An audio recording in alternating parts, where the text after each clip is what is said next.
You control how well you're trained, mostly how well you're equipped, and the last variable is how well you lead. After that, you're on your own. Our warfighters are entitled to be led by the best and most capable leaders. That is who we need you all to be.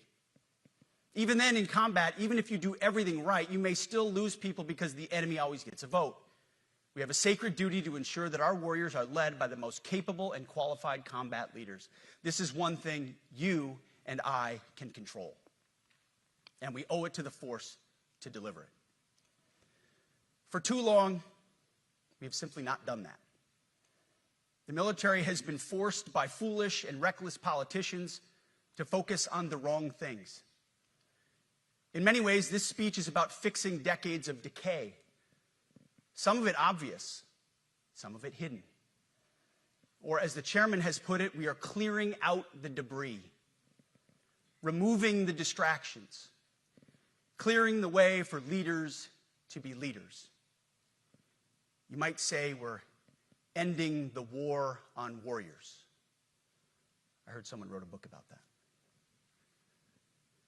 For too long, we've promoted too many uniformed leaders for the wrong reasons, based on their race, based on gender quotas, based on historic so-called firsts. We've pretended that combat arms and non-combat arms are the same thing. We've weeded out so-called toxic leaders under the guise of double-blind psychology assessments, promoting risk-averse, go-along-to-get-along conformists instead. You name it, the department did it. Foolish and reckless political leaders set the wrong compass heading, and we lost our way. We became the woke department, but not anymore. Right now, I'm looking out at a sea of Americans who made a choice when they were young men and young women to do something most Americans will not, to serve something greater than yourself, to fight for God and country, for freedom and the Constitution. You made a choice to serve when others did not, and I commend you. You are truly the best of America. But this does not mean, and this goes for all of us, that our path to this auditorium on this day was a straight line, or that the conditions of the formations we lead are where we want them to be. You love your country, and we love this uniform, which is why we must do better. We just have to be honest. We have to say with our mouths what we see with our eyes, to just tell it like it is in plain English, to point out the obvious things right in front of us. That's what leaders must do. We cannot go another day without directly addressing the plank in our own eye, without addressing the problems in our own commands and in our own formations. This administration has done a great deal from day one to remove the social justice, politically correct, and toxic ideological garbage that had infected our department, to rip out the politics. No more identity months, DEI offices, dudes in dresses. No more climate change worship. No more division, distraction, or gender delusions. No more debris. As I've said before, and will say again, we are done with that shit. I've made it my mission to uproot the obvious distractions that made us less capable and less lethal. That said, the War Department requires the next step. Underneath the woke garbage is a deeper problem, and a more important problem that we are fixing and fixing fast. Common sense is back at the White House, so making the necessary changes is actually pretty straightforward. President Trump expects it. And the litmus test for these changes is pretty simple. Would I want my eldest son, who is 15 years old, eventually joining the types of formations that we are currently wielding? If in any way the answer to that is no, or even yes, but, then we're doing something wrong. Because my son is no more important than any other American citizen who dons the cloth of our nation. He is no more important than your son. All precious souls made in the image and likeness of God. Every parent deserves to know that their son or their daughter that joins our ranks is entering exactly the kind of unit that the Secretary of War would want his son to join. Think of it as the golden rule test. Jesus said, "Do unto others that which you would have done unto yourself." It's the ultimate simplifying test of truth. The new War Department golden rule is this: do unto your unit as you would have done unto your own child's unit. Would you want him serving with fat or unfit or undertrained troops? Or alongside people who can't meet basic standards? Or in a unit where standards were lowered so certain types of troops could make it in? In a unit where leaders were promoted for reasons other than merit, performance, and warfighting? The answer is not just no, it's hell no.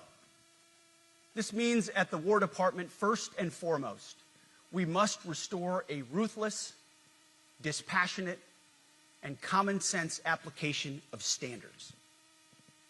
I don't want my son serving alongside troops who are out of shape, or in combat unit with females who can't meet the same combat arms physical standards as men, or troops who are not fully proficient on their assigned weapons, platform, or task, or under a leader who was the first but not the best. Standards must be uniform, gender neutral, and high. If not, they're not standards. They're just suggestions. Suggestions that get our sons and daughters killed. When it comes to combat arms units, and there are many different stripes across our joint force, the era of politically correct, overly sensitive, don't hurt anyone's feelings leadership ends right now. At every level, either you can meet the standard, either you can do the job, either you are disciplined, fit, and trained, or you are out. And that's why today, at my direction, and this is the first of 10 Department of War directives that are arriving at your commands as we speak and in your inbox. Today, at my direction, each service will ensure that every requirement for every combat MOS, for every designated combat arms position, returns to the highest male standard only. Because this job is life or death. Standards must be met. And not just met, at every level we should seek to exceed the standard, to push the envelope, to compete. It's common sense and core to who we are and what we do. It should be in our DNA. Today, at my direction, we are also adding a combat field test for combat arms units that must be executable in any environment at any time and with combat equipment. These tests, they'll look familiar. They'll resemble the Army Expert Physical Fitness Assessment or the Marine Corps Combat Fitness Test. I'm also directing that warfighters in combat jobs execute their service fitness test at a gender-neutral, age-normed male standard scored above 70%. It all starts with physical fitness and appearance. If the Secretary of War can do regular, hard PT, so can every member of our joint force. Frankly, it's tiring to look out at combat formations, or really any formation, and see fat troops. Likewise, it's completely unacceptable to see fat generals and admirals in the halls of the Pentagon and leading commands around the country and the world. It's a bad look. It is bad, and it's not who we are. So whether you're an airborne ranger or a chairborne ranger, a brand new private or a 4-star general, you need to meet the height and weight standards and pass your PT test. And as the chairman said, yes, there is no PT test. But today, at my direction, every member of the joint force at every rank is required to take a PT test twice a year, as well as meet height and weight requirements twice a year, every year of service. Also today, at my direction, every warrior across our joint force is required to do PT every duty day. Should be common sense. I mean, most units do that already, but we're codifying it. And we're not talking like hot yoga and stretching. real hard PT, either as a unit or as an individual. At every level, from the Joint Chiefs to everyone in this room to the youngest private, leaders set the standard. And so many of you do this already. Active, Guard, and Reserve. This also means grooming standards. No more beards, long hair, superficial individual expression. We're going to cut our hair, shave our beards, and adhere to standards. Because it's like the broken windows theory of policing. It's like when you let the small stuff go, the big stuff eventually goes. So you have to address the small stuff. This is on duty, in the field, and in the rear. If you want a beard, you can join Special Forces. If not, then shave. We don't have a military full of Nordic pagans. But unfortunately, we have had leaders who either refuse to call BS and enforce standards, or leaders who felt like they were not allowed to enforce standards. Both are unacceptable. And that's why today, at my direction, the era of unprofessional appearance is over. No more beardos. The era of rampant and ridiculous shaving profiles is done. Simply put, if you do not meet the male-level physical standards for combat positions, cannot pass a PT test, or don't want to shave and look professional, it's time for a new position or a new profession. I sincerely appreciate the proactive efforts the secretaries have already taken in some of those areas, service secretaries. And these directives are intended to simply accelerate those efforts. On the topic of standards, allow me a few words to talk about toxic leaders. Upholding and demanding high standards is not toxic. Enforcing high standards, not toxic leadership. Leading warfighters toward the goals of high, gender-neutral, and uncompromising standards in order to forge a cohesive, formidable, and lethal Department of War is not toxic. It is our duty, consistent with our constitutional oath. Real toxic leadership is endangering subordinates with low standards. Real toxic leadership is promoting people based on immutable characteristics or quotas instead of based on merit. Real toxic leadership is promoting destructive ideologies that are an anathema to the Constitution and the laws of nature and nature's God, as Thomas Jefferson wrote in the Declaration of Independence. The definition of toxic has been turned upside down, and we're correcting that. That's why today, at my direction, we're undertaking a full review of the department's definitions of so-called toxic leadership, bullying, and hazing, to empower leaders to enforce standards without fear of retribution or second guessing. Of course, you can't do like nasty bullying and hazing. We're talking about words like bullying and hazing and toxic. They've been weaponized and bastardized inside our formations, undercutting commanders and NCOs. No more. Setting, achieving, and maintaining high standards is what you all do. And if that makes me toxic, then so be it. Second, today at our direction, we're ensuring that every service, every unit, every schoolhouse, and every form of professional military education conduct an immediate review of their standards. Now, we've done this in many places already, but today it goes across the entire Department of War. Any place where tried and true physical standards were altered, especially since 2015 when combat arms standards were changed to ensure females could qualify, must be returned to their original standard. Other standards have been manipulated to hit racial quotas as well, which is just as unacceptable. This too must end. Merit only. The president talks about it all the time, merit-based. Here are two basic frameworks I urge you to pursue in this process. Standards I call, my staff's heard all about them, the 1990 test and the E6 test. The 1990s test is simple. What were the military standards in 1990? And if they have changed, tell me why.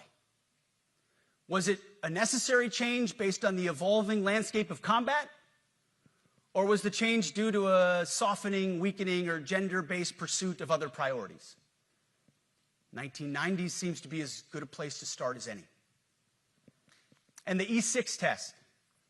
Ask yourself, does what you're doing make the leadership accountability, and lethality efforts of an E6, or frankly an O3, does it make it easier or more complicated? Does the change empower staff sergeants, petty officers, and tech sergeants to get back to basics? The answer should be a resounding yes. The E6 test, or O3 test, clarifies a lot, and it clarifies quickly. Because war does not care if you're a man or a woman. Neither does the enemy. Nor does the weight of your rucksack, the size of an artillery round, or the body weight of a casualty on the battlefield who must be carried. This, and I want to be very clear about this, this is not about preventing women from serving. We very much value the impact of female troops. Our female officers and NCOs are the absolute best in the world. But when it comes to any job that requires physical power to perform in combat, those physical standards must be high and gender neutral. If women can make it, excellent. If not, it is what it is. If that means no women qualify for some combat jobs, so be it. That is not the intent, but it could be the result, so be it. It will also mean that weak men won't qualify because we're not playing games. This is combat. This is life or death. As we all know, this is you versus an enemy hell-bent on killing you. To be an effective, lethal fighting force, you must trust that the warrior alongside you in battle is capable, truly physically capable of doing what is necessary under fire. You know this is the only standard you would want for your kids and for your grandkids.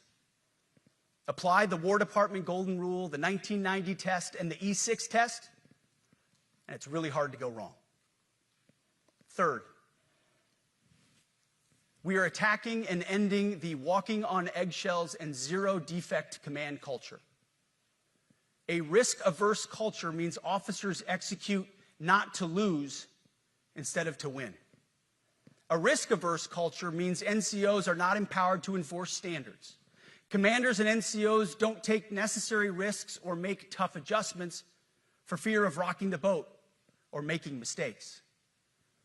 A blemish-free record is what peacetime leaders covet the most, which is the worst of all incentives. We, as senior leaders, need to end the poisonous culture of risk aversion and empower our NCOs at all levels to enforce standards.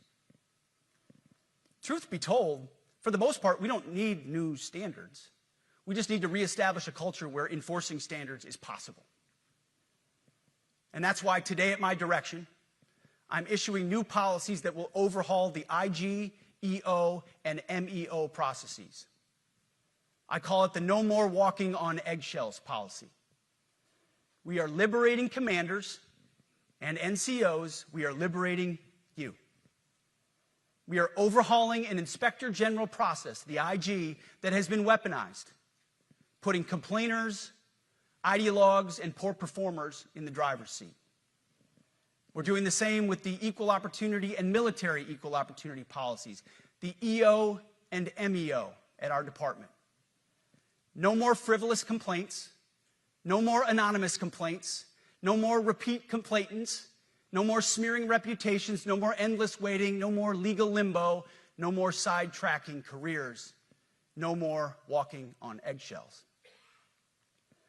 Of course, being a racist has been illegal in our formation since 1948. The same goes for sexual harassment. Both are wrong and illegal. Those kinds of infractions will be ruthlessly enforced. But telling someone to shave or get a haircut or to get in shape or to fix their uniform or to show up on time or to work hard, that's exactly the kind of discrimination we want. We are not civilians. You are not civilians. You are set apart for a distinct purpose. So we, as a department, need to stop acting and thinking like civilians and get back to basics and put the power back in the hands of commanders and NCOs. Commanders and NCOs who make life and death decisions. Commanders and NCOs who enforce standards and ensure readiness. Commanders and NCOs who, in this War Department, have to look in the mirror and they have to pass the golden rule test. My kids, your kids, America's sons and daughters. So I urge you all here today, and those watching, take this guidance and run with it. The core of this speech is the 10 directives we're announcing today. They were written for you, for Army leadership, for Navy leadership, for Marine Corps leadership, for Air Force leadership, Space Force leadership. These directives are designed to take the monkey off your back and put you, the leadership, back in the driver's seat. Move out with urgency because we have your back. I have your back. And the Commander-in-Chief has your back. And when we give you this guidance, we know mistakes will be made. It's the nature of leadership. But you should not pay for earnest mistakes for your entire career. And that's why today, at my direction, we're making changes to the retention of adverse information on personnel records that will allow leaders with forgivable, earnest, or minor infractions to not be encumbered by those infractions in perpetuity. People make honest mistakes, and our mistakes should not define an entire career. Otherwise, we only try not to make mistakes, and that's not the business we're in. We need risk takers and aggressive leaders and a culture that supports you. Fourth, at the War Department, promotions across the Joint Force will be based on one thing: merit. Colorblind, gender-neutral, merit-based. The entire promotion process, including evaluations of warfighting capabilities, is being thoroughly re-examined. We've already done a lot in this area, but more changes are coming soon. We'll promote top-performing officers and NCOs faster and get rid of poor performers more quickly. Evaluations, education, and field exercises will become real evaluations, not box checks, for every one of us at every level. These same reforms happened before World War II as well. General George Marshall and Secretary of War Henry Stimson did the same thing. And we won a world war because of it. As it happens, when he started the job, Chairman Kane gave me a frame and a photo to hang in my office. A matching frame and photo hangs in his. It's a photo of Marshall and Stimson preparing for World War II. Those two leaders famously kept the door open between their offices for the entirety of the war. They worked together, civilian and uniform, every single day. Chairman Kane and I do the same. There is no daylight between us. Our doors are always open. Our job together is to ensure our military is led by the very best, ready to answer the nation's call. Fifth, as you have seen, and the media has obsessed over, I have fired a number of senior officers since taking over. The previous chairman, other members of the Joint Chiefs, combatant commanders, and other commanders. The rationale for me has been straightforward. It's nearly impossible to change a culture with the same people who helped create or even benefited from that culture, even if that culture was created by a previous president and previous secretary. My approach has been simple. When in doubt, assess the situation, follow your gut, and if it's the best for the military, make a change. We all serve at the pleasure of the president every single day. But in many ways, it's not their fault. It's not your fault. As foolish and reckless as the woke department was, those officers were following elected political leadership. An entire generation of generals and admirals were told that they must parrot the insane fallacy that, quote, our diversity is our strength. Of course, we know our unity is our strength. They had to put out dizzying DEI and LGBTQI+ statements. They were told females and males are the same thing, or that males who think they're females is totally normal. They were told that we need a green fleet and electric tanks. They were told to kick out Americans who refuse an emergency vaccine. They followed civilian policies set by foolish and reckless political leaders. Our job, my job, has been to determine which leaders simply did what they must to answer the prerogatives of civilian leadership, and which leaders are truly invested in the woke department, and therefore incapable of embracing the War Department and executing new lawful orders. That's it. It's that simple. So for the past 8 months, we've gotten a good look under the hood of our officer corps. We've done our best to thoroughly assess the human terrain. We've had to make trade-offs and some difficult decisions. It's more of an art than a science. We have been and will continue to be judicious, but also expeditious. The new compass heading is clear. Out with the Shirellis, the Mackenzies, and the Millies, and in with the Stockdales, the Schwarzkopfs, and the Pattons.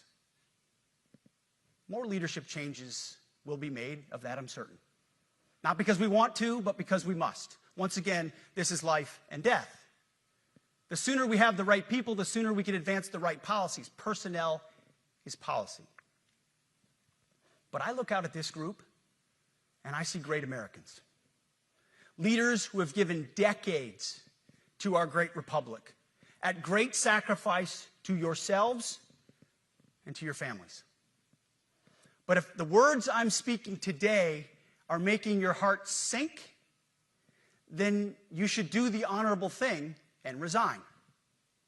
We would thank you for your service.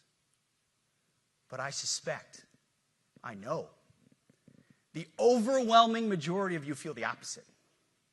These words make your hearts full. You love the War Department because you love what you do, the profession of arms. You are hereby liberated to be an apolitical, hard-charging, no-nonsense, constitutional leader that you joined the military to be. We need you locked in on the M, not the D, the E, or the I, not the DEI or the DIE of dime. By that I mean the M, military, of the instruments of national power. We have entire departments across the government dedicated to diplomatic, informational, and economic lines of effort. We do the M. Nobody else does. And our GOFOs need to master it in every domain and every scenario. No more distractions, no more political ideologies, no more debris. Now, of course, we're going to disagree at times.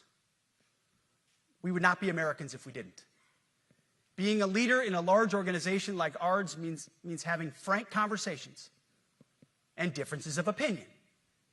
You will win some arguments, and you will lose some arguments. But when civilian leaders issue lawful orders, we execute. We are professionals in the profession of arms. Our entire constitutional system is predicated upon this understanding. Now, it seems like a small thing, but it's not. This includes as well the behavior of our troops online. To that end, I want to thank and recognize the services for their new proactive social media policies. Use them. Anonymous, online, or keyboard complaining is not worthy of a warrior. It's cowardice masquerading as conscience. Anonymous, unit-level social media pages that trash commanders, demoralize troops, and undermine unit cohesion must not be tolerated. Again, O3s, E6s. Sixth, we must train and we must maintain. Any moment that we are not training on our mission or maintaining our equipment is a moment we are less prepared for preventing or winning the next war. That is why today, at my direction, we are drastically reducing the ridiculous amount of mandatory training that individuals and units must execute. We've already ended the most egregious. Now we're giving you back real time. Less PowerPoint briefings and fewer online courses, more time in the motor pool, and more time on the range. Our job is to make sure you have the money, equipment, weapons, and parts to train and maintain, and then you take it from there. You all know this because it's common sense. The tougher and the higher the standards in our units, the higher the retention rates in those units. Warriors want to be challenged. Troops want to be tested. When you don't train and you don't maintain, you demoralize. And that's when our best people decide to take their talents to the civilian world. The leaders who created the woke department have already driven out too many hard chargers. We reverse that trend right now. There is no world in which high-intensity war exists without pain, agony, and human tragedy. We are in a dangerous line of work. You are in a dangerous line of work. We may lose good people. But let no warrior cry out from the grave, "If only I had been properly trained." We will not lose warfighters because we failed to train or equip them or resource them. Shame on us if we do. Train like your warriors' lives depend on it, because they do. To that point, basic training is being restored to what it should be: scary, tough, and disciplined. We're empowering drill sergeants to instill healthy fear in new recruits, ensuring that future warfighters are forged. Yes, they can shark attack, they can toss bunks, they can swear, and yes, they can put their hands on recruits. This does not mean they can be reckless or violate the law, but they can use tried and true methods to motivate new recruits, to make them the warriors they need to be.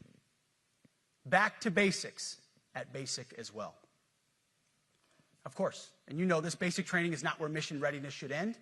The nature of the evolving threat environment demands that everyone, in every job, must be ready to join the fight if needed. A core credo of the Marine Corps is every Marine a rifleman. It means that everyone, regardless of MOS, is proficient enough to engage an enemy threat at sea, in the air, or in a so-called rear area. We need to ensure that every member of our uniformed military maintains baseline proficiency in basic combat skills, especially because the next war, like the last, will likely not have a rear area. Finally, as President Trump rightly pointed out when he changed the department name, the United States has not won a major theater war since the name was changed to the Department of Defense in 1947. One conflict stands out in stark contrast: the Gulf War. Why? Well, there's a number of reasons, but it was a limited mission with overwhelming force and a clear end state. But why did we execute and win the Gulf War the way we did in 1991? There's two overwhelming reasons. One was President Ronald Reagan's military buildup gave an overwhelming advantage. And two, military and Pentagon leadership had previous formative battlefield experiences. The men who led this department during the Gulf War were mostly combat veterans of the Vietnam War. They said never again to mission creep or nebulous end states. The same holds true today. Our civilian and military leadership is chock full of veterans from Iraq and Afghanistan who say never again to nation building and nebulous end states. This clear-eyed view, all the way in the White House, combined with President Trump's military buildup, postures us for future victories if, and we will, and when we embrace the War Department. And we must. We are preparing every day. We have to be prepared for war, not for defense. We're training warriors, not defenders. We fight wars to win, not to defend. Defense is something you do all the time. It's inherently reactionary and can lead to overuse, overreach, and mission creep. War is something you do sparingly, on our own terms, and with clear aims. We fight to win. We unleash overwhelming and punishing violence on the enemy. We also don't fight with stupid rules of engagement. We untie the hands of our warfighters to intimidate, demoralize, hunt, and kill the enemies of our country. No more politically correct and overbearing rules of engagement. Just common sense, maximum lethality, and authority for warfighters. That's all I ever wanted as a platoon leader. And it's all my E6 squad leaders ever wanted, back to that E6 rule. We let our leaders fight their formations, and then we have their back. It's very simple, yet incredibly powerful. A few months ago, I was at the White House when President Trump announced his Liberation Day for America's trade policy. It was a landmark day. Well, today is another Liberation Day. The liberation of America's warriors, in name, in deed, and in authorities. You kill people and break things for a living. You are not politically correct and don't necessarily belong always in polite society. We are not an army of one. We are a joint force of millions of selfless Americans. We are warriors. We are purpose-built, not for fair weather, blue skies, or calm seas. We were built to load up in the back of helicopters, 5 tons, or Zodiacs in the dead of night, in fair weather or foul, to go to dangerous places, to find those who would do our nation harm, and deliver justice on behalf of the American people in close and brutal combat if necessary. You are different. We fight not because we hate what's in front of us. We fight because we love what's behind us. You see, the Ivy League faculty lounges will never understand us, and that's okay, because they could never do what you do. The media will mischaracterize us, and that's okay, because deep down they know the reason they can do what they do is you. In this profession, you feel comfortable inside the violence so that our citizens can live peacefully. Lethality is our calling card, and victory our only acceptable end state. In closing, a few weeks ago, at our monthly Pentagon Christian prayer service, I recited a commander's prayer. It's a simple yet meaningful prayer for wisdom for commanders and leaders. I encourage you to look it up if you've never seen it. But the prayer, it ends like this. And most of all, Lord, please keep my soldiers safe. Lead them, guide them, protect them, watch over them. And as you gave all of yourself for me, help me give all of myself for them. And amen. I have prayed this prayer many times since I've had the privilege of being your secretary. And I will continue to pray this prayer for each of you as you command and lead our nation's finest. Go forth and do good things, hard things. President Trump has your back, and so do I. And you'll hear from him shortly. Move out and draw fire, because we are the War Department. Godspeed. Room, attention.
Ladies and gentlemen, the Secretary of War.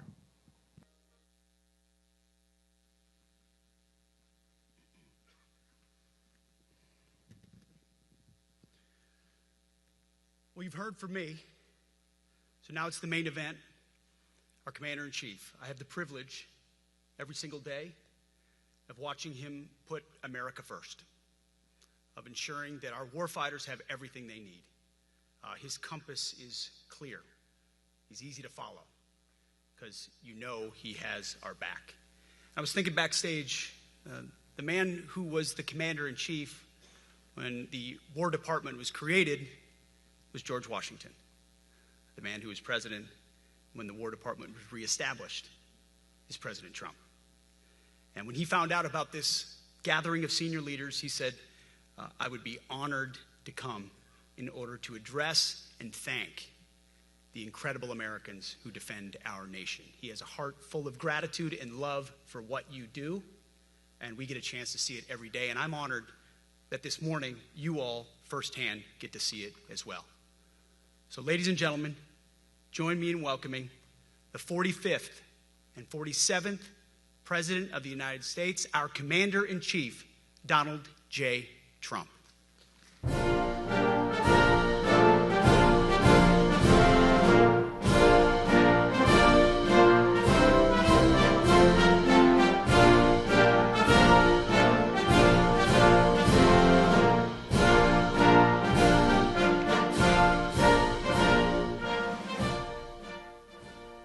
Thank you very much, Pete. Great job you're doing, too. Fantastic job. I've never walked into a room so silent before. This is very... Oh, don't laugh. Don't laugh. You're not allowed to do that. You know what? Just have a good time. And if you want to applaud, you applaud. And if you want to do anything you want, you can do anything you want. And if you don't like what I'm saying, you can leave the room. Of course, there goes your rank. There goes your future.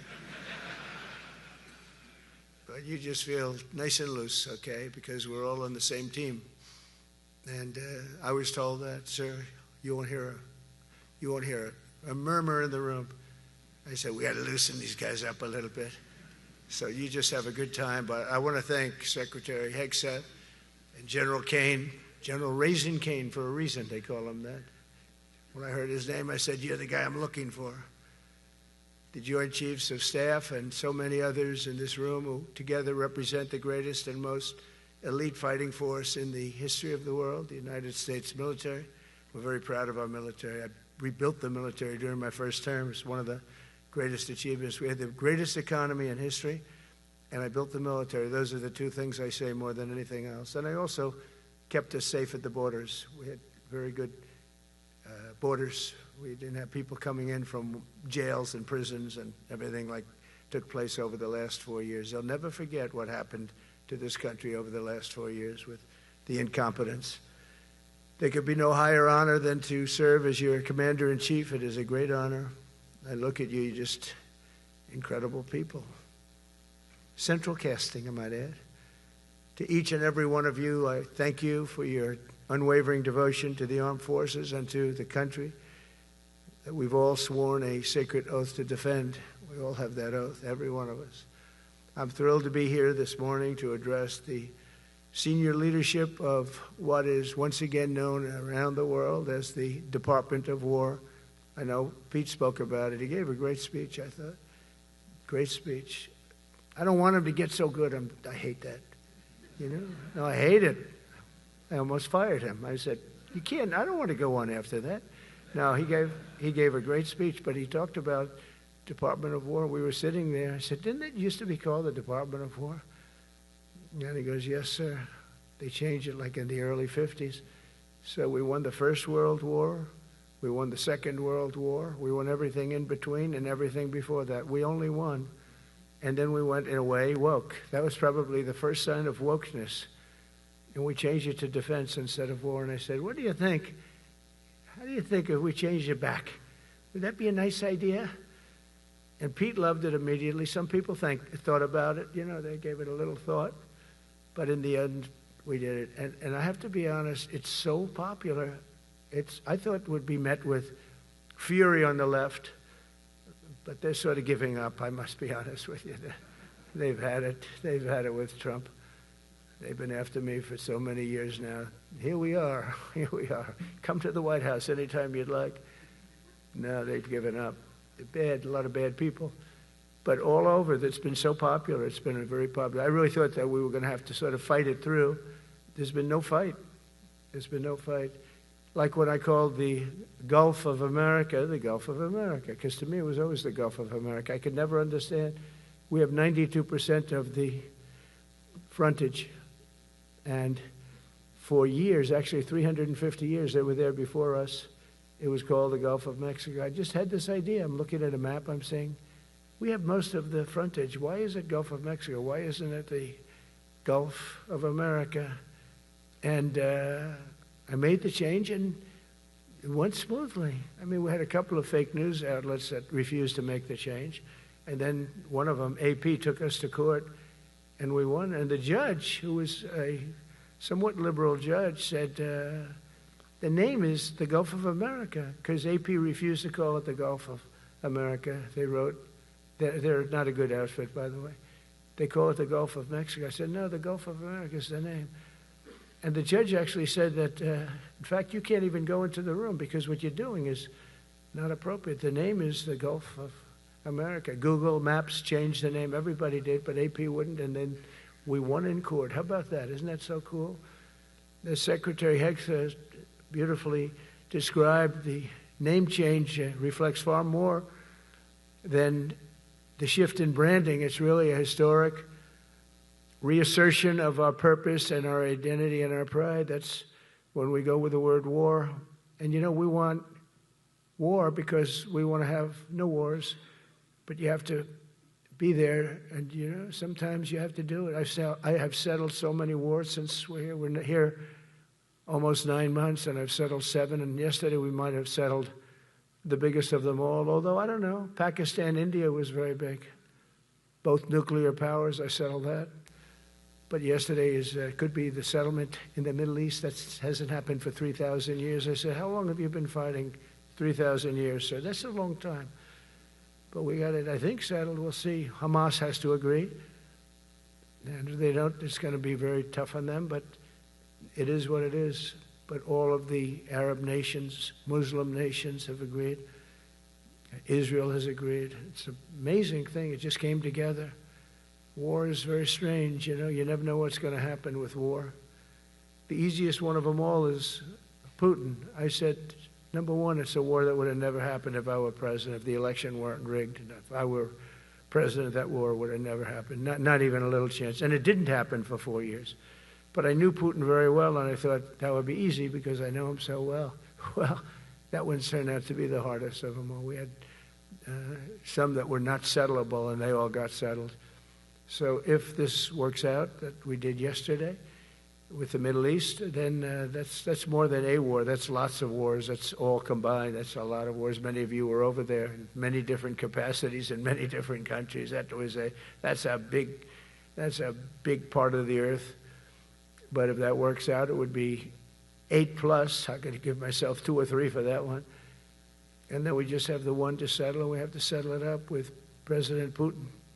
And Zelensky, got to get them together and get it done. But the only way we can do that is through strength. I mean, if we were weak, they wouldn't even take my phone call. But we have extreme strength. We had the horror show in Afghanistan, which is really the reason I think that Putin went in. He saw that horror show by Biden and his team of incompetent people. And that showed, I think it gave him a path in. I wasn't there any longer. I watched that, and it was so horrible. I think it was the most embarrassing day in the history of our country. And now we're back. And that's it. We're not going to have any of that crap happen, I can tell you. That was terrible, so terrible. Together we're reawakening the warrior spirit, and this is a spirit that won and built this nation. And from the cavalry that tamed the Great Plains to the ferocious, unyielding power of Patton, Bradley, and the great General Douglas MacArthur. These are all great men. In this effort, we're a team, and so my message to you is very simple. I am with you, I support you, and as president, I have your backs 100%. You'll never see me even waver a little bit. It's the way it is. And that includes our great police officers and firemen and all of these people that are doing so well. Together over the next few years, we're going to make our military stronger, tougher, faster, fiercer, and more powerful than it has ever been before. I rebuilt our nuclear, as you probably know, but we'll upgrade that also and just hope we never have to use it. We have to hope we never have to use it, because the power of that is so incredible. I see things, I don't think they'd show it to you. I really wouldn't want them to show it to you. But when you see the result of what's left, you never want to use that. Never, never, ever. We were a little bit threatened by Russia recently, and I sent a submarine, nuclear submarine, the most lethal weapon ever made. Number one, you can't detect it. There's no way. We're 25 years ahead of Russia and China in submarines. Russia's actually second in submarines. China's third, but they're coming up. They're coming up. They're way lower in nuclear too, but in 5 years they'll be equal. They're coming up. And you don't have to be that good with nuclear. You could have 1/20th what you have now and still do the damage that would be, that'd be so horrendous. But I announced that, based on his mention of nuclear, and it was really a stupid person that works for him mentioned the word nuclear, I moved a submarine or two, I won't say about the two, over to the coast of Russia, just to be careful, because we can't let people throw around that word. I call it the N word. There are two N words, and you can't use either of them. You can't use either of them. And frankly, if it does get to use, we have more than anybody else. We have better, we have newer, but it's something we don't ever want to even have to think about. But when somebody mentions it, that submarine started immediately thereafter. And it's just lurking, but I'm sure we're not going to have to use it. But it's an amazing, it's undetectable, totally. Ours is, theirs isn't. Theirs are totally detectable. We can detect them easily. We go right to the spot. But we have genius apparatus that doesn't allow detection. It doesn't allow detection at all by anybody above water or below water. It's incredible. We're way ahead of everybody in that and other things. As a result of the exciting renewal of the spirit of our armed forces, and that's what it is. It's really reaching that spirit, unprecedented heights. Over the past 8 months, new enlistments, I'm so proud of this, have surged to record highs, the highest we've ever had. And we used to have recruiting shortages. If you remember, about a year and a half ago, I was at the beginning stage of a campaign, and things came out that you couldn't get people to join the armed forces. And by the way, the police also. Fire department. I always put the fire department in because they're great. They're great. And I got 95% of their vote, too. That helps. When you get 95% of their vote, you always have to mention them. But they're great. And they're brave in our inner cities, which we're going to be talking about, because it's a big part of war now. It's a big part of war. But the firemen go up in ladders, and you have people shooting at them while they're up in ladders. I don't even know if anybody heard that. And I said, don't talk about it much, but I think you have to. Our firemen are incredible. They're up in one of these ladders that goes way up to the sky, rescuing people, and you have animals shooting at them, shooting bullets at firemen that are way up in death territory. You fall off that ladder, it's over. It's over. They don't even have to inspect you when you hit the ground. And you have people shooting bullets at them in some of these inner cities. We're not going to let that happen. So I always mention the firemen because that's actually a big problem we have. They are unbelievable. Like you, they're unbelievable people. For the first time on record in 2025, the Navy, Air Force, and Space Force all met or surpassed their recruiting goals 3 months early. That never happened before. And the Army did even better. Congratulations, Army. They met everything. And these were the highest standards because we're making it larger. So these were much higher standards than you had 4 years ago, 3 years ago, during the sleepy Joe Biden era. And the Army did it 4 months early. And you remember, a year and a half ago, they said the big stories that we're way behind with the Army, Air Force, the Navy, the Marines. We're way behind, Coast Guard. And even Space Force. I love Space Force because that was my creation. You know, when you create something, I love it. And the people we put in there were good. I got that right. We put in great people initially, and we've really dominated. We really dominate in that sphere now. We're way behind China and Russia, and now we dominate. Space Force turned out to be a very important thing. I said from the beginning, you know, when Biden came into office, he wanted to terminate it. He said, and this thing called Space Force, so we could get rid of that. And he got hammered by the people in this room for even suggesting it, because it's very important, one of the most important. And as time goes by, it'll get more and more important. But we're now at 106% of our recruiting targets for the year, and that's the best in far more than a generation. And for the Marines, morale is so strong that the Marine Corps will meet its 2026 retention targets before the end of October, which never happens. And that's the earliest it's ever happened in the history of our country. And it makes you feel good, you know. I felt guilty. I'd go make a speech in front of never people like you. You are the leaders, but people, soldiers. And I felt embarrassed because there'd be stories about, you know, we couldn't fill up our Army, Navy, Air Force. We couldn't fill them up. And it was headlines. It was during Biden's 4 years. The auto pen, I call him the auto pen. It's, how would you like to have your thing signed by an auto pen? You know, when I have a general and I have to sign for a general because we have beautiful paper, the gorgeous paper, I said throw a little more gold on it. They deserve it. I want the A paper, not the D paper. We used to sign a piece of garbage. I said, this man's going to be a general, right? Yeah. I don't want to use this. I want to use the big, beautiful, firm paper. I want to use the real gold writing when you talk about the position, and they're beautiful. And but how would you like to have that where some kid sitting in the back office is having it signed with an auto pen? I thought about it, and I thought about you people first, admirals, generals. I said, somebody works his whole life. He gets into maybe the academies or wherever, but however you got there, and you go through years of work, and now you become an admiral or a general or whatever. And when you do, the President of the United States signs your commission, as you know, and that commission is beautifully displayed. And I sign it. Actually, I love my signature. I really do. Everyone loves my signature. But I signed it very proudly, and I always think to myself, how can you have an auto pen sign this? It's just so disrespectful. To me, it's just totally disrespectful. And it turned out that almost everything he did was signed by auto pen, except for when he gave his son, Hunter, pardon. He signed that one.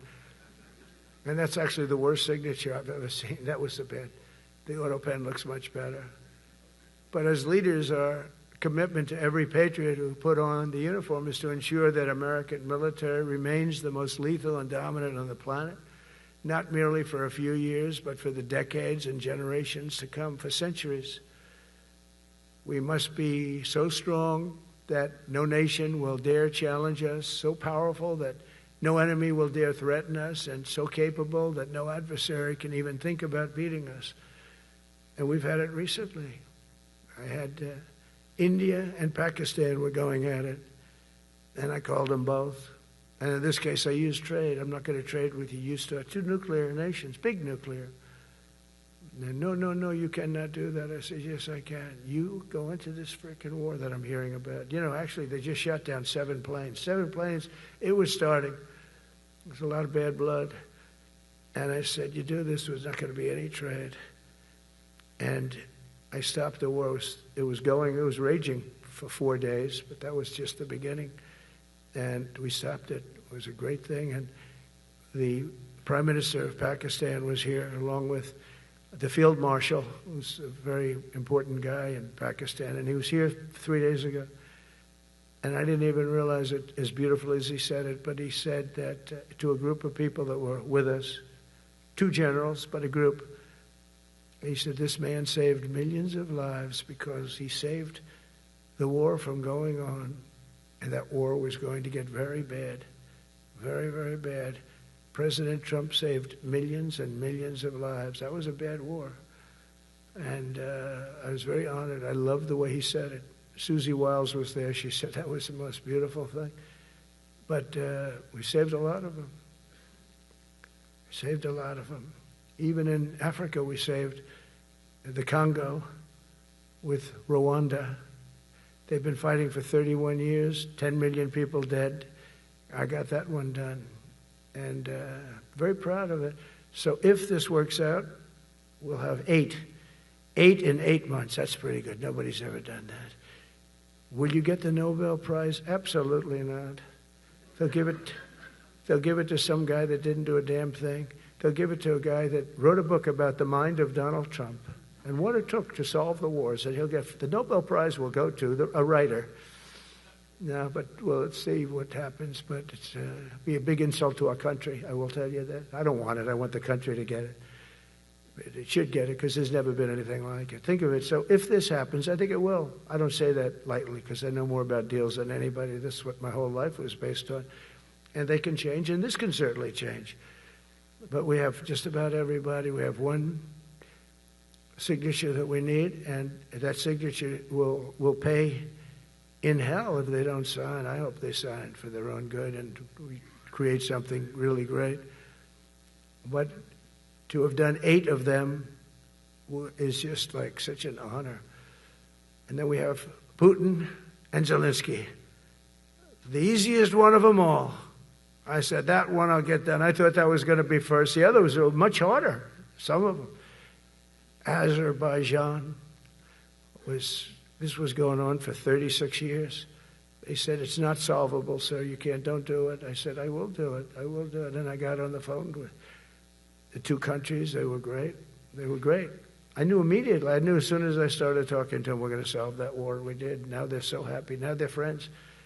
One said he's been president for 32 years, 22 years. He said, for 22 years, I did nothing but kill his people. They were in the room together at the Oval Office. And they started off spread like this. I have the beautiful Resolute desk. And one was here, and one was here. You couldn't get further away. That's the furthest I've ever seen 2 people in front of me. And as the hour went by, they got closer, closer, closer. And at the end of the hour, we had it done.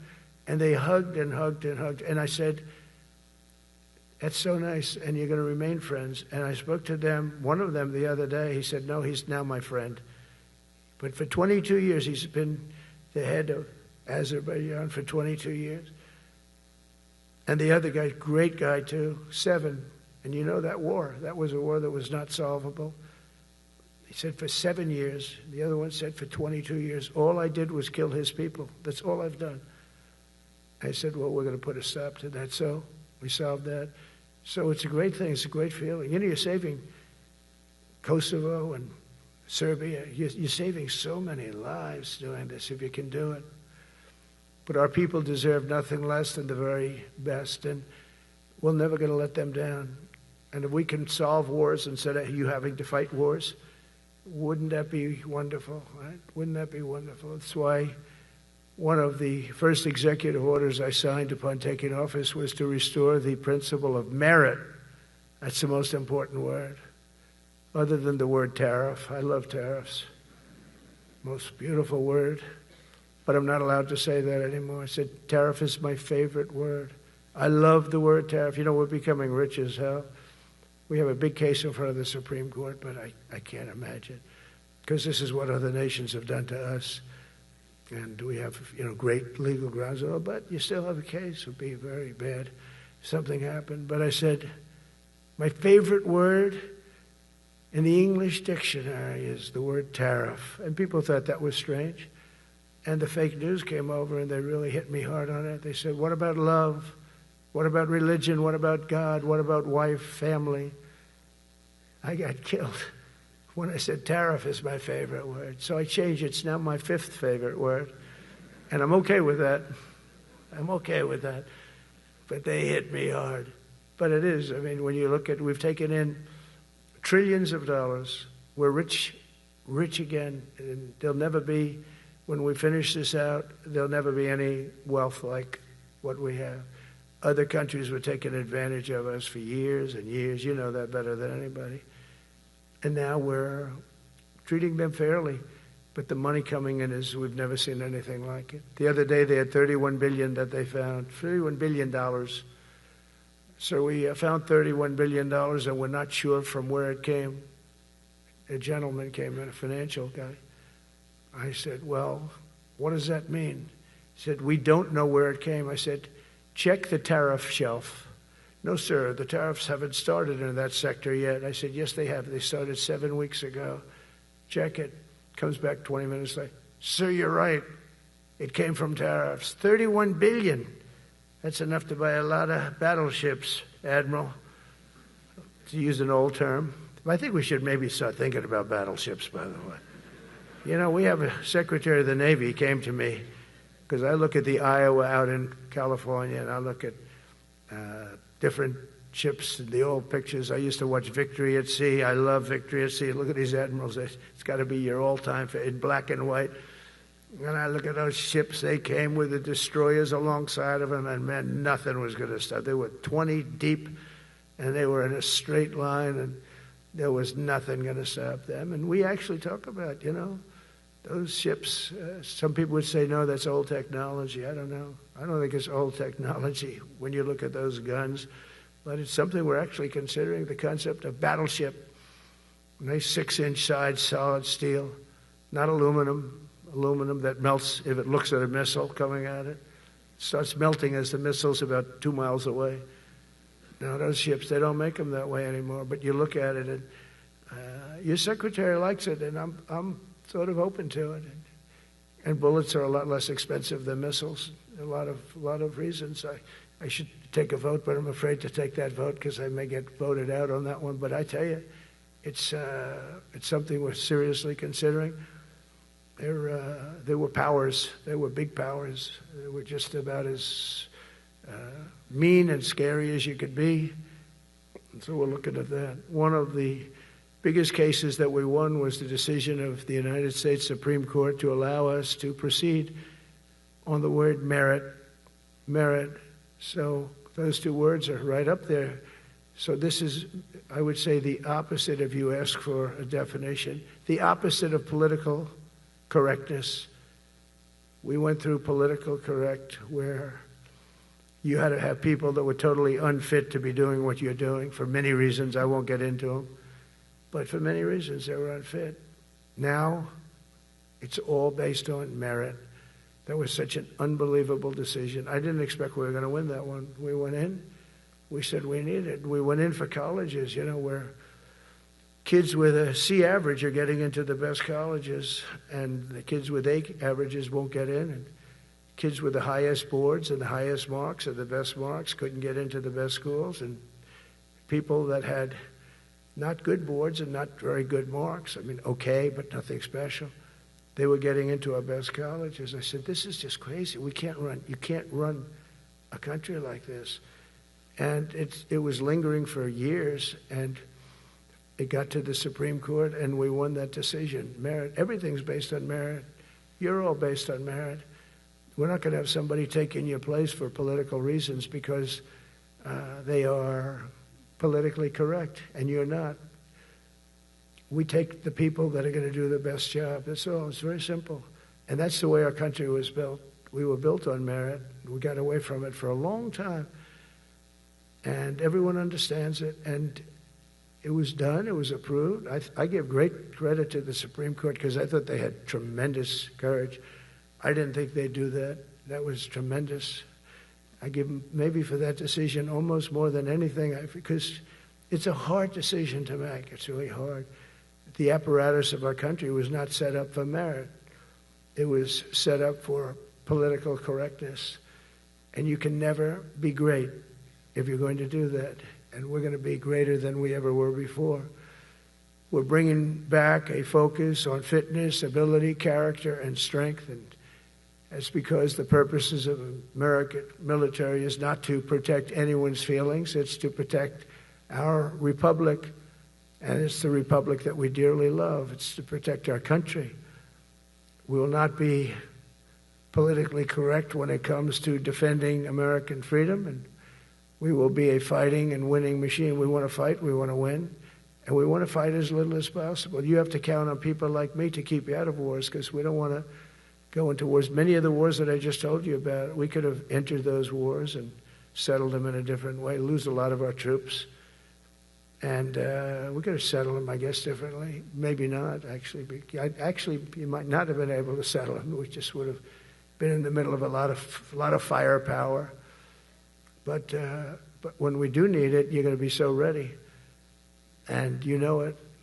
But very importantly, with that goal in mind, I've committed to spending over $1 trillion on our military in 2026, and that's the most in the history of our country. $1 trillion. That's a lot of money. I hope you like that.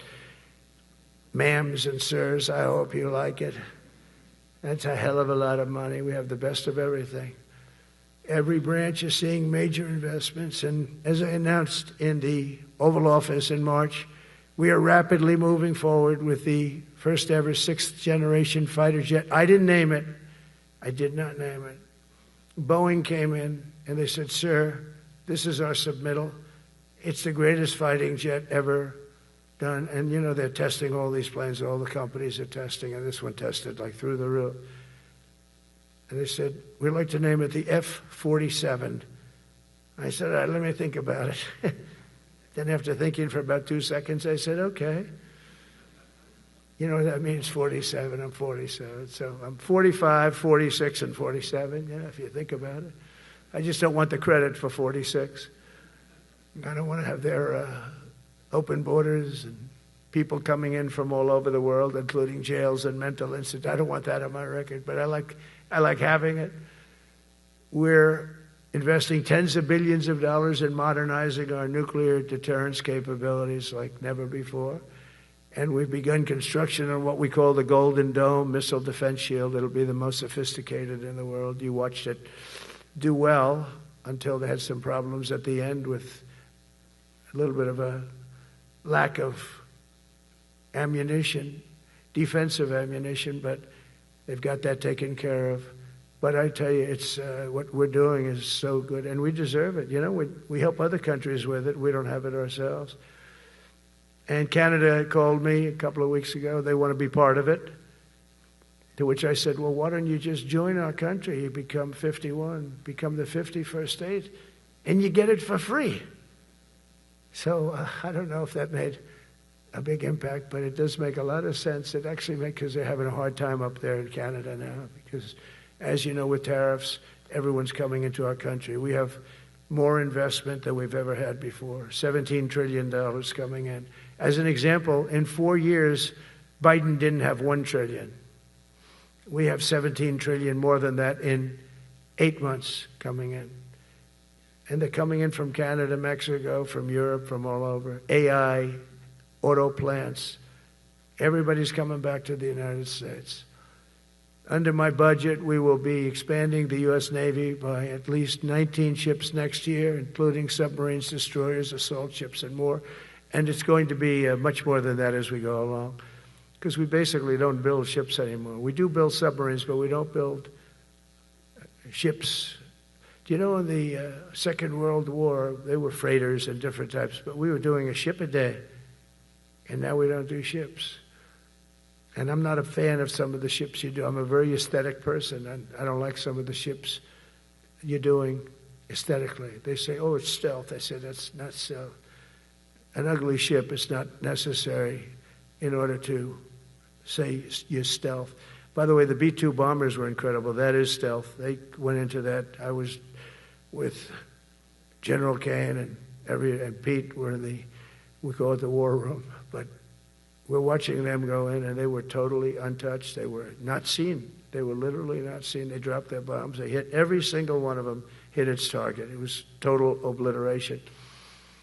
CNN, when we came back, fake news CNN, oh, their camera just went off. You know, their camera, every time I mention them, they turn the camera off because it's never good. They say, this is a problem. But I don't blame them. You're better off keeping it off. But they have some scammer reporter who started saying, without any knowledge, that he may not have hit the targets as well as they thought. It may not have been obliteration. He did hit the targets. You know, they got to give us a little credit, right? It was obliteration, it turned out. The Atomic Energy Commission said it was obliteration. They had, not only did they hit the target, they had these chutes. And think of this here. Way up in the sky, there was no moon. It was dead dark. Couldn't see a thing. You couldn't see them. But they had, I guess, a beam going right into these chutes. Every single one of those bombs went right down those chutes into a granite mountain. I think it's the last time they're going to build air chutes. They had these air chutes that were nice, beautiful. They were meant for us. But it was total obliteration. And now they give us credit for that. But these people were phenomenal. I tell you, for the Air Force people here, you can be very proud. That B-2, we just ordered a lot of new ones and updated ones, but I'd take the other ones. Let me tell you, they couldn't have worked any better.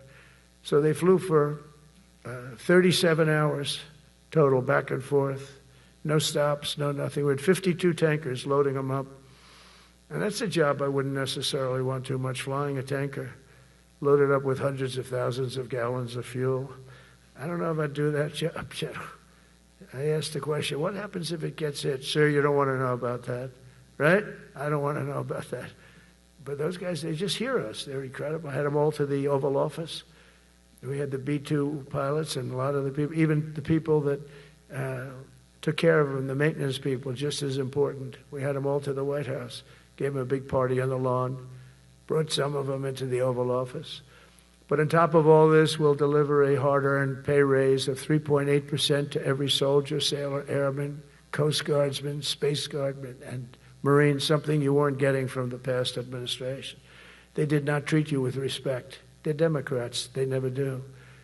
Not only are we rebuilding our great strength, but for the first time in years, my administration is actually using that strength to defend the core and vital interests of America. And very simply, we are putting America first. And I have since I've been elected. I've always put America first. It's sort of simple, you know, when you think. My campaign was run on common sense, and we did great. We got the highest numbers ever received in terms of districts. You know, they have it broken up, 2,500 versus 525. We won every swing state. We won the popular vote. We won everything. We won everything. You have to take a look at the map. It's almost entirely red, except there's a little blue line on each coast, and I think that's going to disappear too. We did really great, and part of it is because of our success with the military, the rebuilding of the military, the vote that I got from the military, and they're vicious people, you know, that we have to fight, just like you have to fight vicious people. Mine are a different kind of vicious, but they spread all these horrible, you know, they made up statements and said what I said about everything, but even about the military.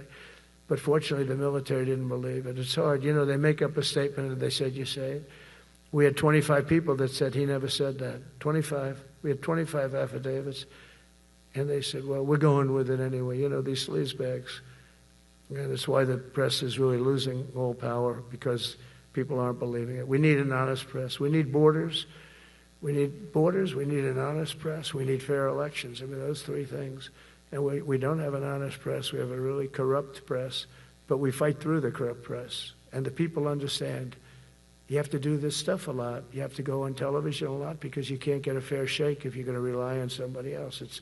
They don't understand. They've destroyed the image of media now is at the lowest point it's ever been. It's lower than Congress. Can you believe that? It's something. But together with many of you in the room, we've brought back the fundamental principle that defending the homeland is the military's first and most important priority. That's what it is. Only in recent decades did politicians somehow come to believe that our job is to police the far reaches of Kenya and Somalia, while America is under invasion from within. We're under invasion from within. No different than a foreign enemy but more difficult in many ways because they don't wear uniforms. At least when they're wearing a uniform, you can take them out. These people don't have uniforms. But we are under invasion from within. We're stopping it very quickly. After spending trillions of dollars defending the borders of foreign countries, with your help, we're defending the borders of our country from now on. We're not going to let this happen. Biden let people come in from prisons, mental institutions, drug dealers, murderers. You know, we had 11,488 murderers allowed into our country by this guy who had no clue. He had no clue. He shouldn't have been there in the first place, but he had no clue. The people that ran the office, the White House, were people that surrounded him, radical left lunatics that are brilliant people, but dumb as hell when it came to policy and common sense. And they allowed people from all over the world, from the Congo. They opened up prisons in the Congo. They came into our country totally unmatched, unvetted, unchecked.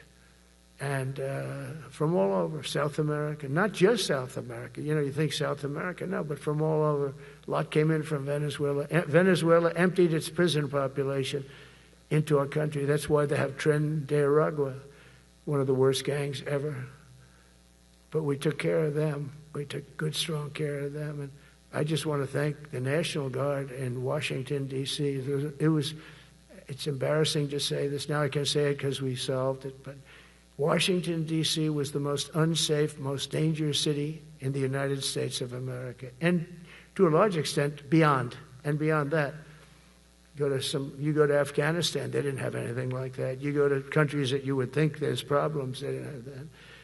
And now Washington, D.C., after 12 days of serious, serious intensity, we took out 1,700 career criminals.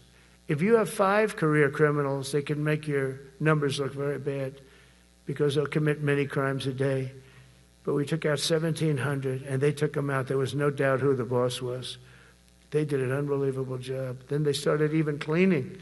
I said, I don't want them doing that, sir. They were cleaning it up. I drove through it 2 days ago. It was beautiful. People are walking down the street holding hands, man and wife, coming from Iowa. They're not worried about being shot. Washington, D.C. is now a safe city. In fact, I went out to dinner with my crew. I haven't done that. In theory, I wouldn't do it. And I felt totally safe. And nobody's been attacked. Nobody's been hurt. Washington, D.C. went from our most unsafe city to just about our safest city in a period of a month. We had it under control in 12 days, but give us another 15, 16 days. It's perfect. And people other than politicians that look bad, they think, the Democrats run most of the cities that are in bad shape. We have many cities in great shape too, by the way. I want you to know that.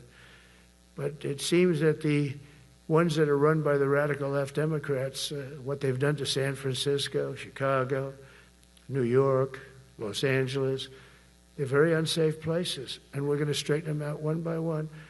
And this is going to be a major part for some of the people in this room. That's a war too. It's a war from within.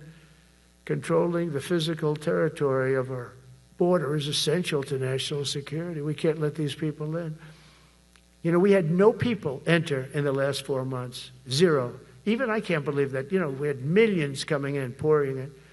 25 million all told. And of those 25 million, many of them should never be in our country. They would take their worst people and their people from prisons and jail, and they'd put them in a caravan and they'd walk up.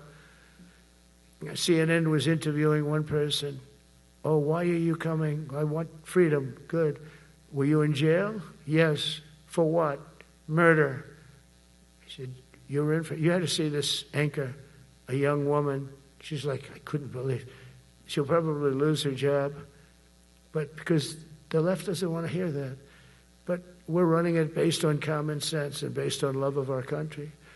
But I want to salute every service member who has helped us carry out this critical mission. It's really a very important mission. And I told Pete, we should use some of these dangerous cities as training grounds for our military, National Guard, but military. Because we're going into Chicago very soon. That's a big city with an incompetent governor, stupid governor, stupid. They threw him out of his family business. He was so stupid. I know the family. He becomes governor. He's got money. Not money that he made, but he ran for governor, he won, and now he criticizes us all the time. And last week they had 11 people murdered, 44 people shot. The week before that they had 5 people murdered, 28 people shot. Every weekend they lose 5, 6. If they lose 5, they're considering it a great week. They shouldn't lose any. You shouldn't lose any. This is civilization. And he's always up there saying, we're in very good shape. We don't need the military. No, they need the military desperately. How about Portland? Portland, Oregon, where it looks like a war zone. And I get a call from the liberal governor. Sir, please don't come in. We don't need you. I said, well, unless they're playing false tapes, this looked like World War II. Your place is burning down. I mean, you must be kidding. Sir, we have it under control. I said, you don't have it under control, Governor, but I'll check it, and I'll call you back. I called her back. I said, this place is a nightmare. It's certainly not the biggest, but it's one of the worst. It's brutal. They go after our ICE people, who are great patriots and tough job too, but they love it. They love it because they're cleaning up our country. And so you look at some of the things where they took over parts of Seattle. They actually took over a big percentage of Seattle. Think of that. You remember that. That was a while ago. And I sent in the troops, and they were gone. As soon as I sent them in, when we send in the troops, if you have a real leader that says you got to do what you have to do, I put that out the other day. You got to do what you got to do because we don't want our people hurt as they stand by.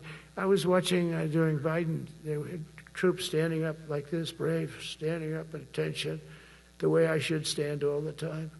And I'm like this, and people are standing, and their mouth is this far away from their mouth, and they're spitting at them, and they're screaming at them.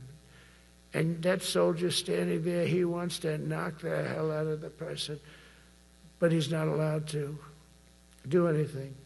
So they just stand there, and they get abused, and a woman was this far away from his face, and she starts spitting in his face, and he's not allowed to do anything. If it's okay with you, generals and admirals, I've taken that off. I say, they spit, we hit. Is that okay? I think so. They spit, it's a new thing. They spit, we hit. How about the cars, where the cars are coming out? They get brand new cars, Border Patrol, ICE, beautiful, nice new cars. And they're driving along, and they have to go through a gauntlet of rocks being thrown at the car.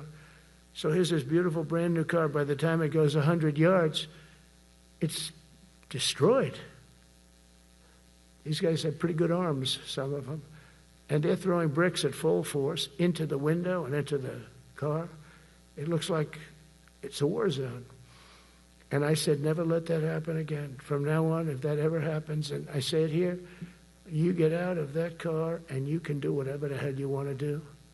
Because those people are you can die from that. Those bricks go through the windows. You can die. They'd like it to. They'd like it to go through the window. But this was a couple of months ago. They just kept driving, and bricks are hitting the car. And I said, why aren't they stopping? Because they were under orders from the past administration, never stop. But that's different with us. We stop. And since I gave that order, we haven't had that problem. It's very interesting. It's amazing. It's just like in Venezuela. You've seen the boats going. We can't find any more boats. They're carrying drugs, massive. Every boat kills about 25,000 people. That's what they have. They had fentanyl mostly and a lot of other drugs. And we take them out, and we've taken out 4. So, and it's on air. Everybody gets to see it. Not that we like to do that, but every boat kills 25,000 on average. Some people say more. You see these boats, they're stacked up with bags of white powder. That's mostly fentanyl and other drugs too. And now we have a problem. General Kane says, sir, there are no boats out there. Not even fishing boats. They don't want to go fishing. I don't blame them. There'll be no fishing today. But it's amazing what strength will do, because all we want to do is stop drugs from flowing into our country. It's destroying. We lost 300,000 people died last year. Everybody knows, friends, many friends probably, that you lost a child or adults too, but you lost a son or daughter because of what's coming into our border, and we're making it very hard. Oh, and we haven't even started yet. Last month I signed an executive order to provide training for a quick reaction force that can help quell civil disturbances. And this is going to be a big thing for the people in this room because it's the enemy from within, and we have to handle it before it gets out of control. It won't get out of control. Once you're involved at all, they all joke. They say, oh, this is not good.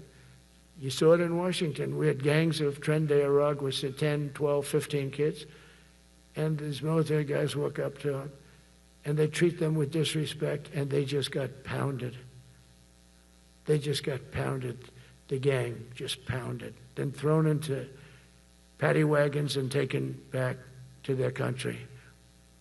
Some are so dangerous we don't want to even do that because we don't want to, some of stone cold murderers, we don't have the confidence. Even though they're not coming back very easily, we don't have the confidence. We put them in jails.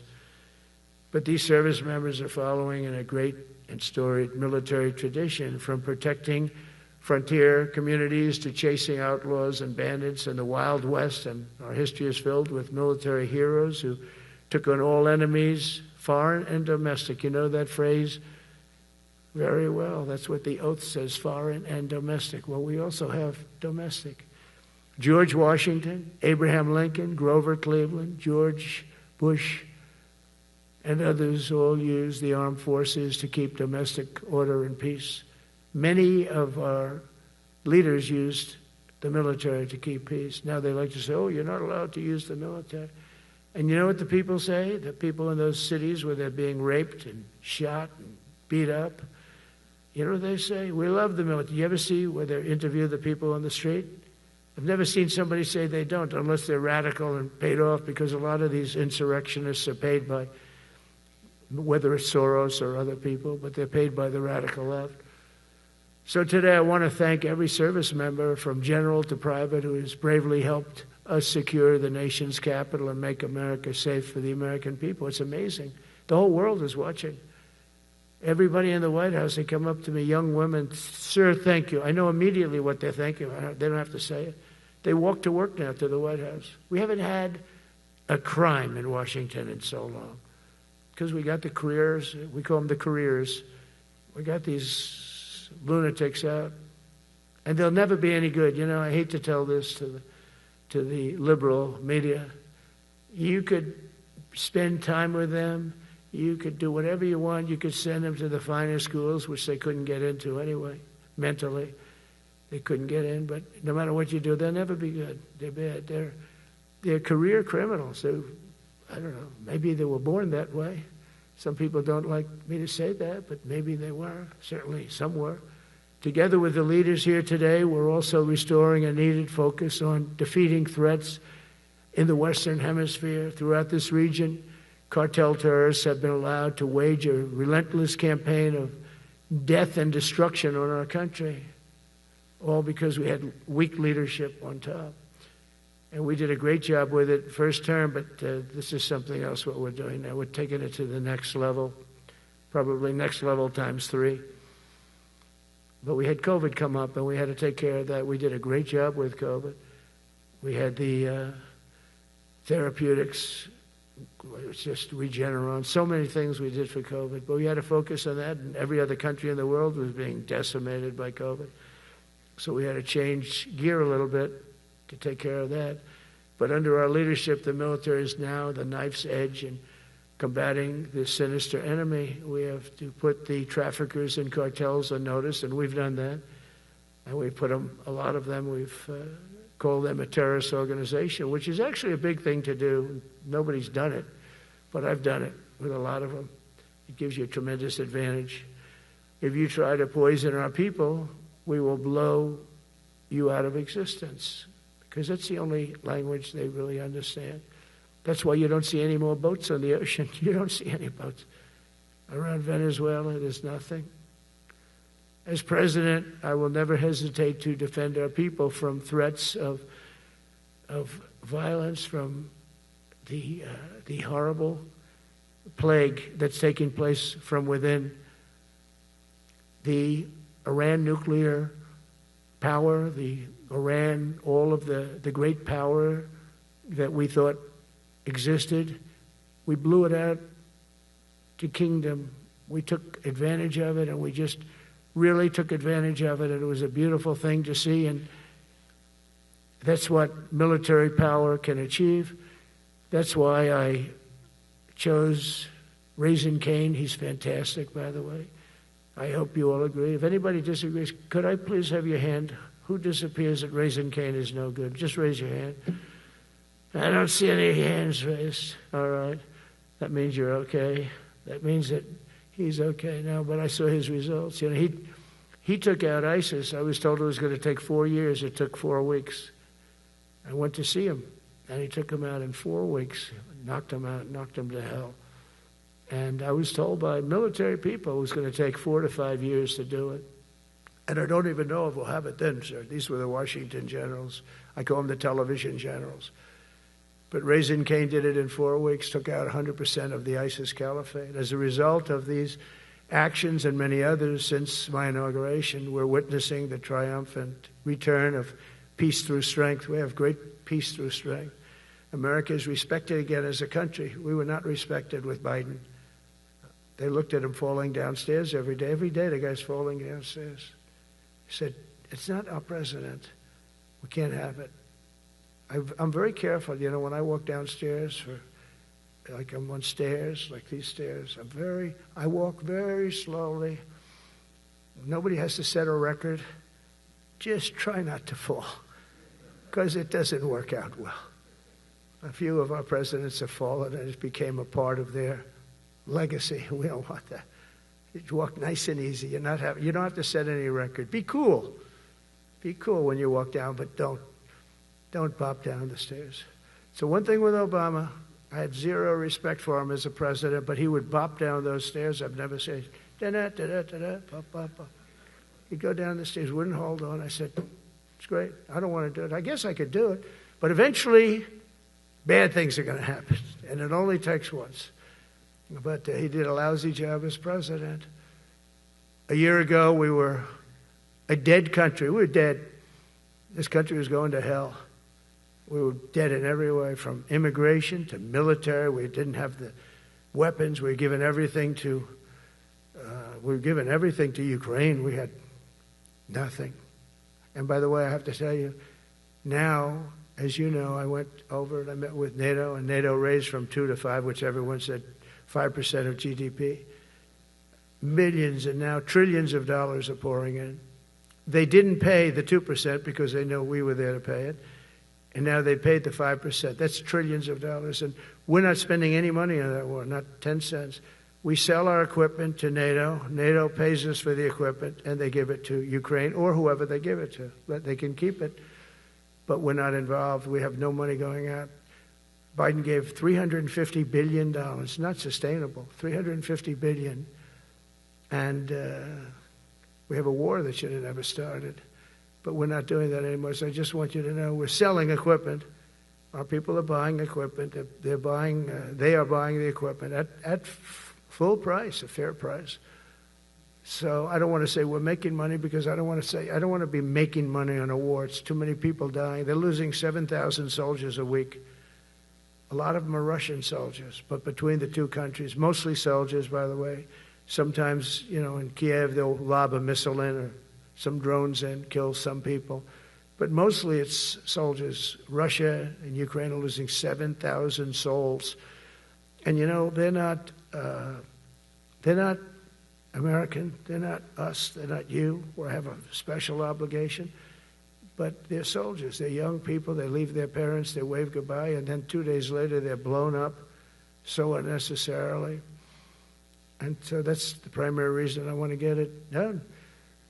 We got to get it done. It's crazy what's going on. That's the worst war that there's been since World War II. The number of soldiers that are being killed there is just crazy. From 5,000 to 7,000 soldiers die a week. Think of that. So I think we'll get that done. But that's turned out to be the toughest one. I'm so disappointed in President Putin. I thought he would get this thing over with. He should have had that war done in a week. And I said to him, you know, You don't look good. You're 4 years fighting a war that should have taken a week. Are you a paper tiger? And it's a shame, but I think eventually we'll get that one done, just like in theory, I want to knock on wood, because you never know. It's like we're going to have the Middle East done, which is actually a much harder thing to do. I mean, thousands of years, but we have to get that war done. So now just think of it, we're a dead country. I was with the King of Saudi Arabia, a great guy. I was with the Emir of Qatar. I was with the great leadership of UAE. I was over there. We brought back $2 trillion and more.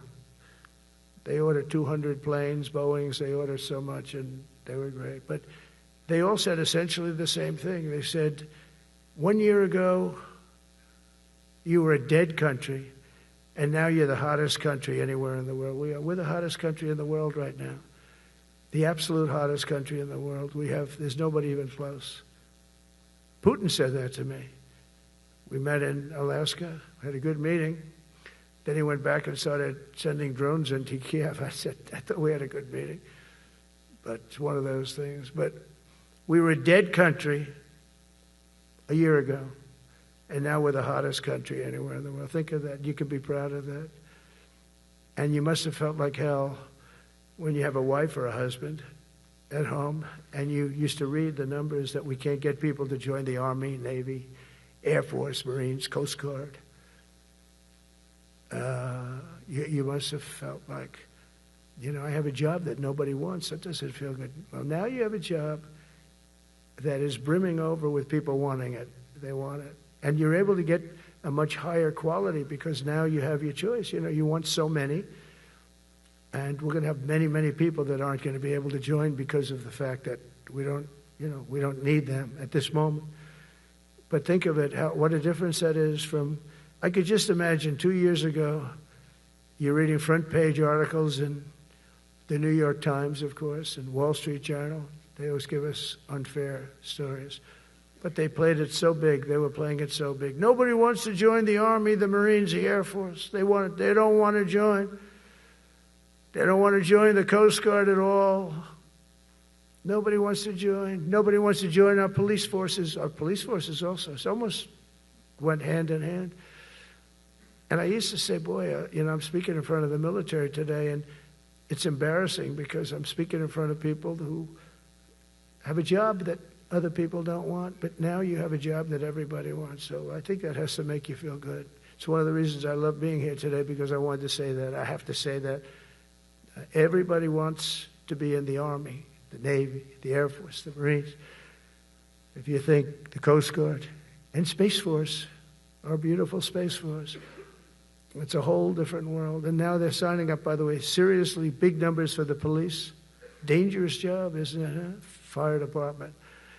But that's the paving the way for progress once thought almost impossible. I mean, a year ago, you wouldn't have thought that was possible. A year ago, they were talking about making the military smaller because they can't get the people to join. We're thinking about making it larger because we have so many people. And it's nice to be able to cut people because of merit that aren't really qualified for any reason, a physical reason, a mental reason.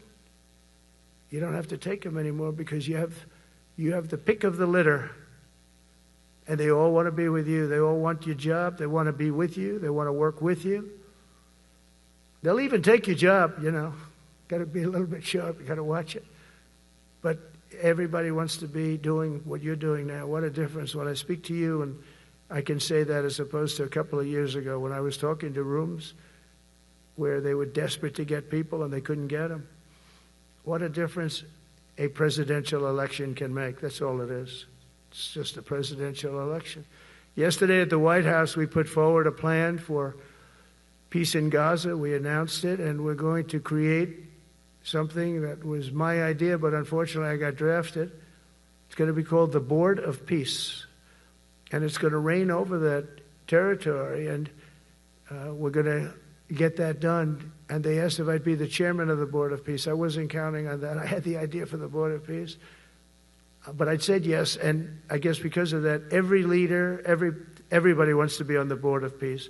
And we're going to watch over that very volatile part of the world and keep it non-volatile so you don't have to get involved. We want to save you for other things or save you for nothing from that standpoint. We don't want you fighting wars, but if you have to, you're the most lethal fighting force in the world. And I would say that even 2-3 years ago, but now I say it with great enthusiasm. It's so true. And we're striving tirelessly to end the terrible war in Ukraine.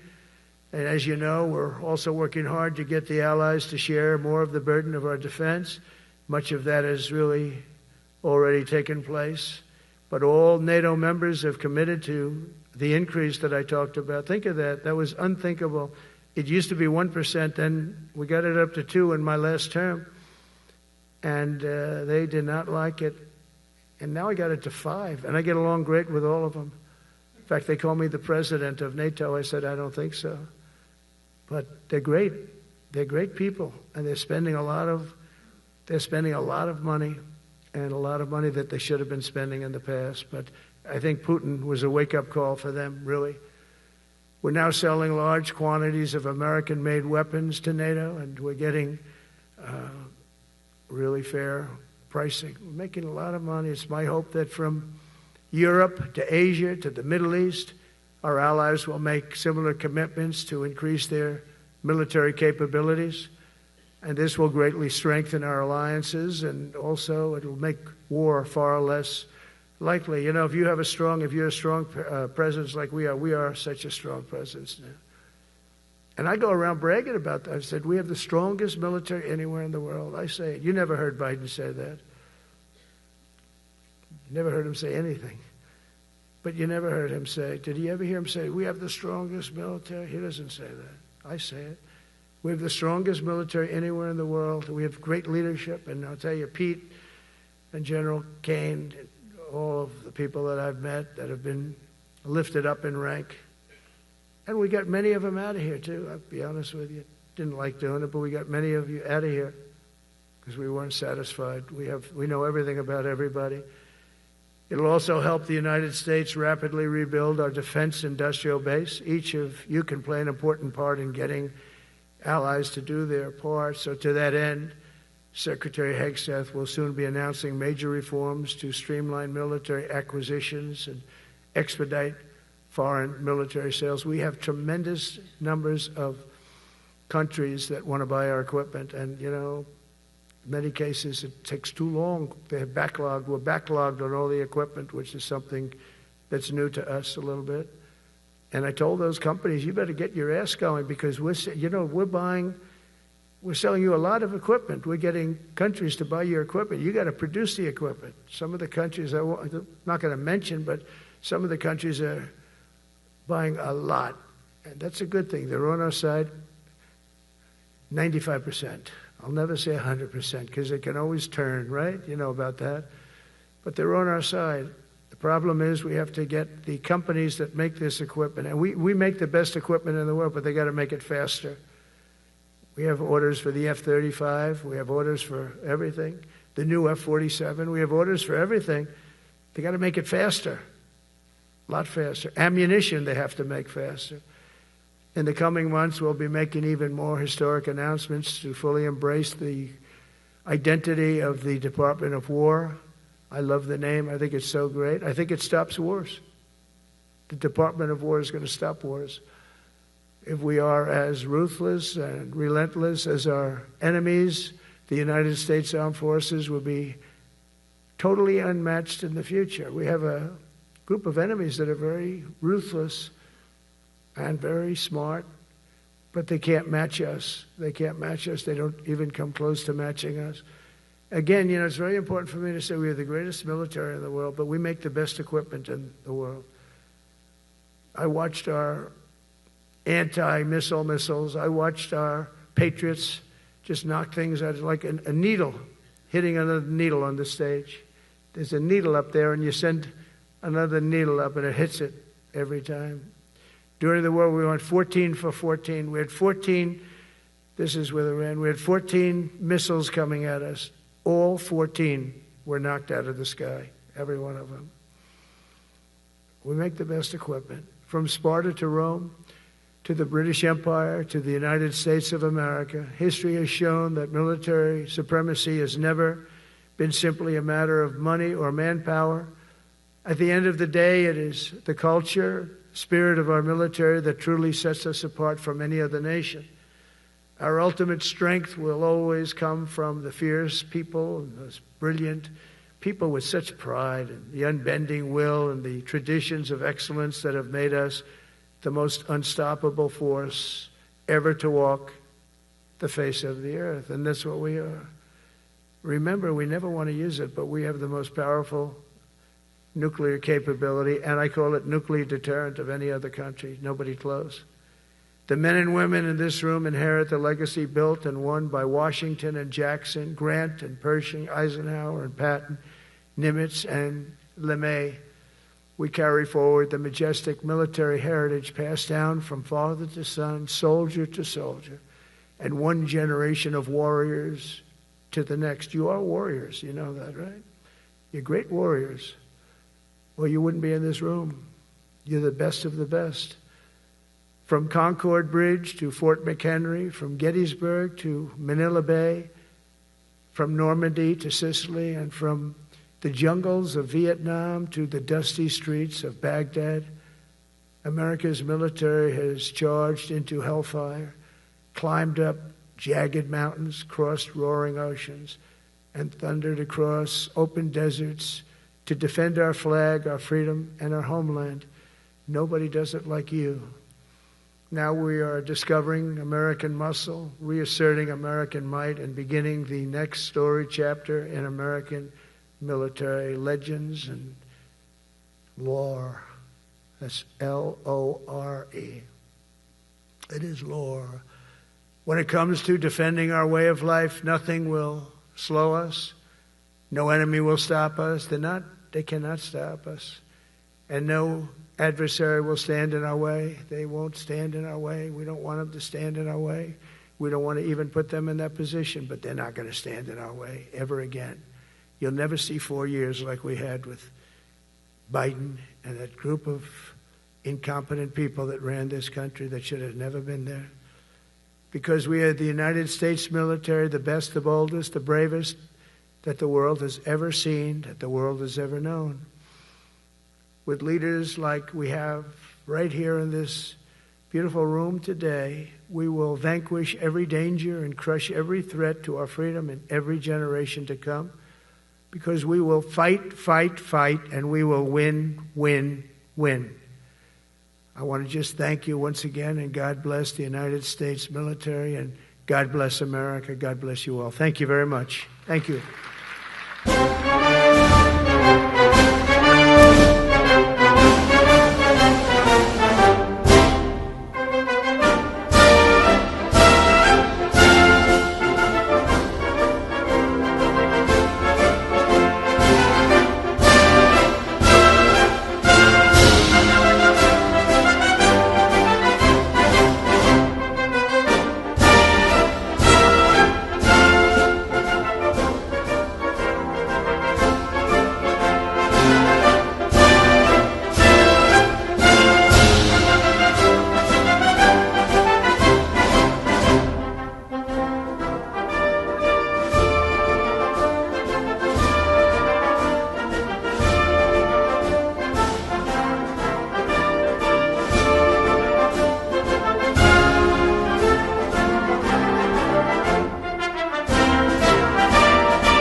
Ladies and gentlemen, please allow the combatant commanders and any 4-star with a detail to proceed out first, and we will begin pulling up the buses. Please remain in your seats until all the 4-star with Details leave first. Thank you.